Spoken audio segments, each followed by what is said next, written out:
Prometheus, the star, Ridley Scott's 2012 Prometheus, what I talk about. Ridley Scott, the director of Prometheus. Prometheus is an epic story in search of one's creator, or creators, or is it God, or were we created by other beings? And it's religious themes, it's religious ideas, and it's, psychological understanding of the concept of God and what we do with that concept, has been neatly transported into a science fiction film. Not a map, an invitation. From whom? Of course, Guy Pearce is Peter Weyland. He's the big bad billionaire who sends a crew of space sailors to track a signal. Hello, friends. My name is Peter Weyland. I am your employer. And there they're supposed to encounter these giant white creatures who may have created us, but seem to unleash death in the form of the alien. And that's something that permeates the whole film. Elizabeth Shaw, played by Naomi Rapace, she's quite self-reflective. She wants to look inward. She wants to know about her grief. She wants to know about her pain. An invitation. From whom? You're smiling. I think they want us to come and find them. And the death of a loved one is the most essential and natural grief that we experience. It steers us along into death or the afterlife. Whereas Peter Weyland, Guy Pearce, he wants to live forever. A king has his reign. And then he dies. It's inevitable. And they're the two questions that are posed by human beings when confronting the afterlife. Is there an afterlife, and what have I done and what have I done wrong? And is there forgiveness in it? And it permeates the whole film, and it's all peppered by the, irreverence of Michael Fassbender's android, who epitomises the anti-human,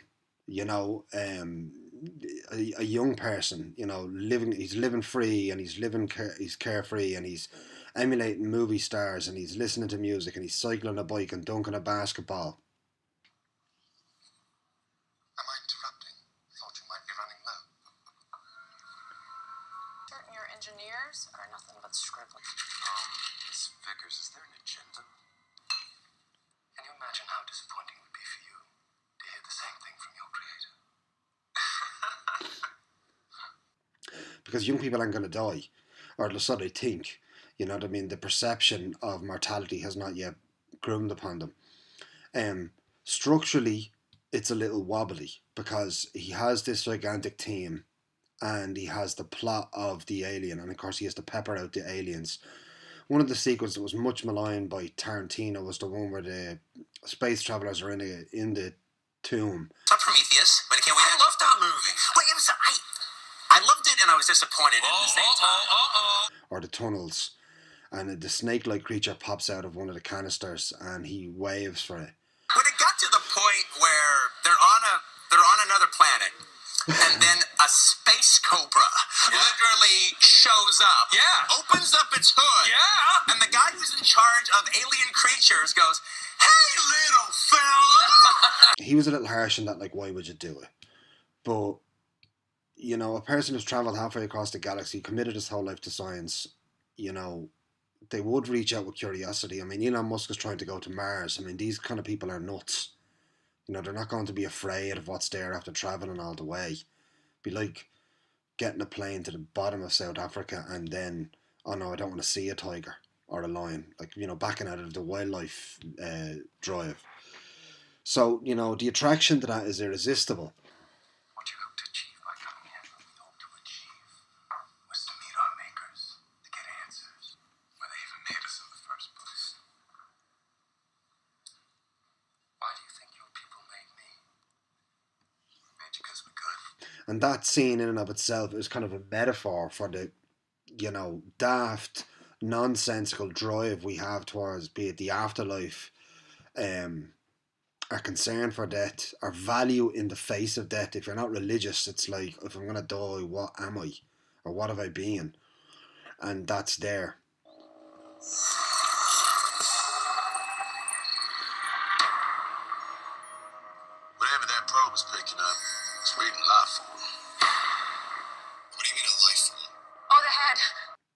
mean, it looks absolutely spectacular. I remember seeing it in the cinema, and it's just awe-inspiring.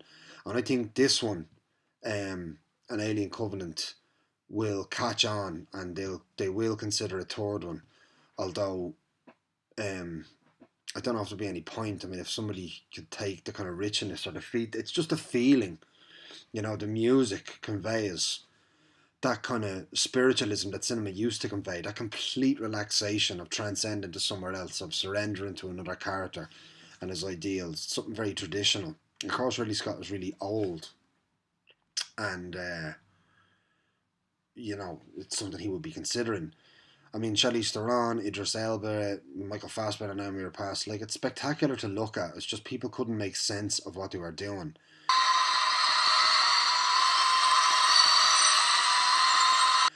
And it's not like a traditional sense where you've got a really thin and focused plot like a Christopher Nolan film, or a strong counter argument or argument. Ridley Scott kind of sprays his films at us sometimes, and they're built with, visual curiosities. And, you've got dynamic space travel, yet soothing waterfalls.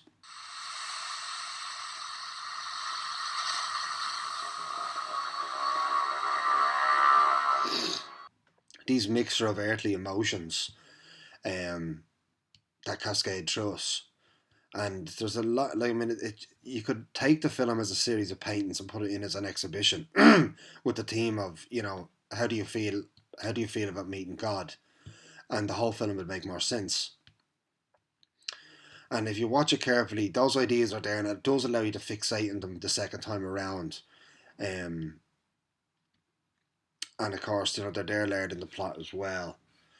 So this is something I'd love people to kind of get back to me on, if they've seen anything similar, or what they thought about it watching Alien Covenant.